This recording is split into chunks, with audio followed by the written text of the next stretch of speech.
Learning law BNSS section 293 disposal of cases. यह बात कर रहे हैं प्ली बार्गेनिंग की। तो after satisfactory disposition as per section 292 court disposition के अकॉर्डिंग कंपनसेशन अवार्ड करेगा विक्टिम को और सुनवाई होगी क्वांटम ऑफ पनिशमेंट पे।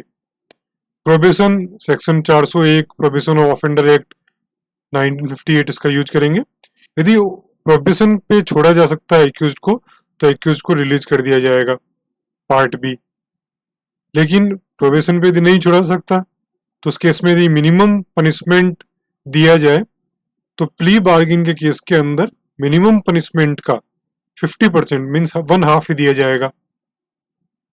या फर्स्ट टाइम ऑफेंडर है तो मिनिमम पनिशमेंट का 1/4 मिनिमम पनिशमेंट ही दिया जाएगा।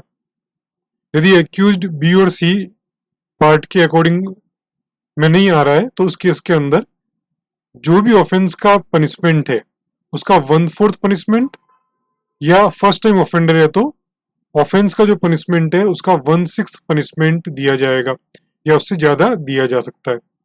समझा रखा है section 293 disposal of case of plea bargaining. Section 294 court का जजमेंट ओपन कोर्ट में सुनाया जाएगा, जैसा बाकी कोर्ट में होता है वैसा भी इसमें रहेगा। सेक्शन 295 नो अपील, इस केस के अंदर किसी भी तरह की अपील नहीं होगी except special leave petition under article 136 और writ petition under article 226 227 of constitution. तो समझ लिया section 295 finality of judgment. Section 296 power of court in plea bargaining, सभी पावर्स रहेगी जो कोर्ट की होती है बेल ट्रायल और अदर मैटर्स में जो BNSS में संहिता में लिखा हुआ है वो सारी पावर्स कोर्ट के पास में रहेगी। Section 296। Section 297 period of detention undergone by accused to be set off against sentence of imprisonment.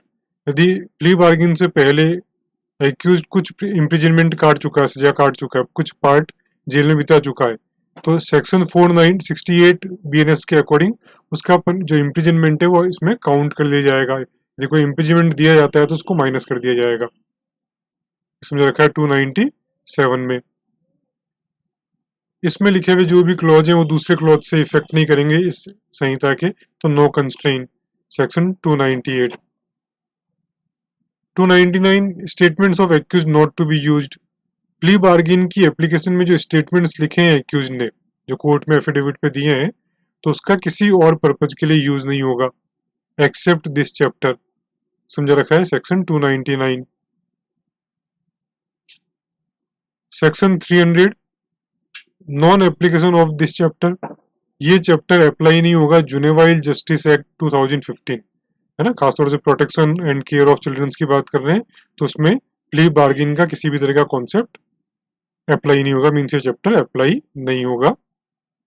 समझा रखा है सेक्शन 300 में।